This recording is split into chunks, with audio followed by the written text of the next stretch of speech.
Hey, what's up everyone? Welcome to the channel. So we're going to be doing something a little different today. I'm going to be working on that 2014 528i. It's my daughter's. Like anything else from 2014, especially with the BMWs, some of the switches get a little worn out.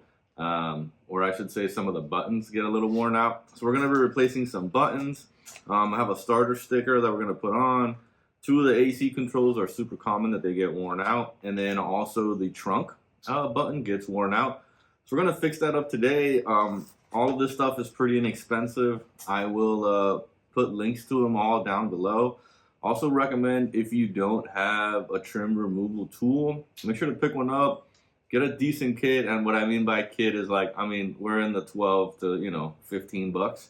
But just get a good one. I'll put a link to a good one down below that's worked out well for me. We get that done today. It should be a pretty easy, smooth install type stuff compared to what I'm used to doing on the Tacoma and the GX. Obviously, that's still going to be here. We will start seeing this one a little bit more. I got a couple other things I got to do. Turn signals, one of the halos is out. So all that's coming. Some interior trim needs to get done too. So we're going to get all that done. Let me get you in the car and we'll start getting this stuff done. So there's the switch right there that ends up getting kind of worn out. You can see it right there, nice and up close, just how worn out it is. Guys, I just want to get it kind of started. See, that right there was pretty nice. And then this little one, I got this. It came with like a wrap toolkit or something like that. It's for wrapping. And it's just a lot softer than some of the other ones. But once it gets moving, you should be able to pop it out. And then give yourself a little bit of slack here so that doesn't come in. Once you get it out to here, just there's a little bit of slack. Get it out. Don't like unhook it and leave this in because it might fall back in. And just give it a nice little pull and it should come out. Here's the switch. You can take it apart right here and do it all kind of right here, but I'd rather get you up on the table so you can look down on it and watch me take it apart. So here it is over on the table. I'm going to use this little tiny screwdriver. So what you want to do is there's going to be a side where this side is flush. It has the marking. Over here, it kind of passes down just a little bit. This is the side you want to get off first. This one looks like it's going to be a little easier than the other side. Basically, just like that, nice and easy. Should release, and then this other side will kind of come with it, just like that. So we're going to take it apart here for you. You got your white piece. Then the actual board. Be careful with that. Don't squeeze it too tight. In here, you're going to see a rubber piece. So we're just going to pop that little rubber piece out. And like I like to lay everything the way they go back. So I lay this like this. That's the top. That's the bottom. And then basically just pushing the little button out, and that's what we're replacing. Let's get the new one right here. I'm gonna take it nice and fresh. And we're just going to drop it in. It should be nice and easy, but move it around a little bit. If it doesn't, see that one kind of fell right through. I had it in wrong. Perfect. So then we know we have the little rubber piece. So we're going to put that back. Same way it came out. I just want to make sure that we get it in there just right because I don't want it to get hung up on anything. There we go, perfect. And then you can check this. Perfect. And we're gonna take our board, the board back, just the way that it was, and then we're gonna go ahead and take this white cover. All right, that looks good. We're gonna get those two in. Perfect. You can hear it clip, and then just function test. Perfect. That's working great. And then, once you plug this back in, you have the option of facing down or facing up. I kind of like it facing up. So let's go throw this one back in the truck real quick. And that'll knock out the trunk switch.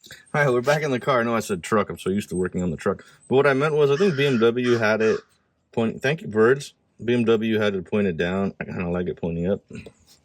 So let's just line this up.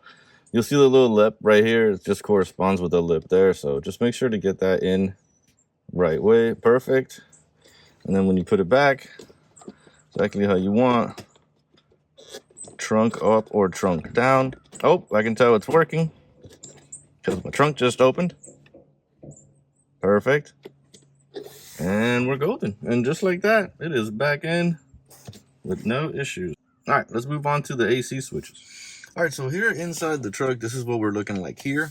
You want to make sure the kit comes with both. First off, it comes up with 2 pieces. So, and you also want to make sure there's different climate control systems. So some of these are going to be a little longer. Some of them are going to be a little different. So you just want to make sure to order the ones that fit your piece. It looks, so my passenger side looks good. I'm actually going to save this one for when this one goes bad. But you can tell the driver is worn. So we're going to get that driver off. And how you can tell the difference here, you'll see that curve. That's the difference, okay? So just watch the curve, and that's how you know. So we're going to try the trim tool, and what I'm going to do is just push the off button here and try to squeeze the trim tool kind of back there. That's why sometimes if it gets a little difficult, these little thin ones will kind of work, but this one isn't. They're not very strong because they're not meant for this. So let's see if I can just almost, but no. So I'm going to get the regular trim tool in here. Let's see if I can just get it to pop. Oh, there I go. I felt it. Felt the top one pop. I'm kind of work on that bottom one a little bit. Oh, I just popped back in. There we go. Got that one out. Perfect. So here's what you're fighting. See those 2 clips right there? Those 2 clips, that's basically what we're trying to get in. So now we're going to match. Just make sure to match them up. They look good. So I'm going to take this guy and pull that in. And just same thing. And just like that, they're done. There's a little bit of a difference. You know, this one's brand new. These are a little older. If that bothers you, you can switch out this one. It doesn't bother me too much. I'm gonna leave it. But basically that leaves this one done. And that's what you're gonna end up with. Pretty nice and easy. No real issues. All right, let's go over to the engine start stop button. All right, guys, so for me, what I'm doing, I'm essentially just covering this up with a sticker. So what I'm doing right now is just wiping it down with alcohol. And I'm going to let it relax. And then here, so you know, this is what I'm going to cover it with. It's just a pretty simple carbon fiber start stop the engine. That's it. It should sit in there almost perfectly just like that, but it'll cover up that mess. There's a lot of different ways to do this. You could remove this and change out the whole thing, or just remove it to put this on, but I think we can do this right here in the truck. So I'm going to just make sure I get the backing off of it nice and easy. That looks pretty good. And then all I'm doing right now is just trying to make sure that I center it. We just want to make sure looks like it's supposed to be there. And look at that. That is perfect right there. I'm going to give it one good press down. I don't have the keys on me, but just nice and easy. Hold it for a sec and let it go. Boom. That is done. And that looks nice and fresh and clean. And the carbon fiber kind of does match this a little bit. It's not terrible. I dig it. And that handles that. All right, guys. So, I mean, pretty easy, pretty simple, just like that. Just those are just a couple of like real simple, easy mods everybody could do at home. And just make everything look fresher and cleaner in here, you know. It is a 2014. You want to take care of these things. They just look good and they're easy. And it'll kind of give you confidence into moving more with like harder type mods. So I'll have a link to everything down below. If you like what you see, don't forget to like and subscribe. You guys be good out there. Stay safe.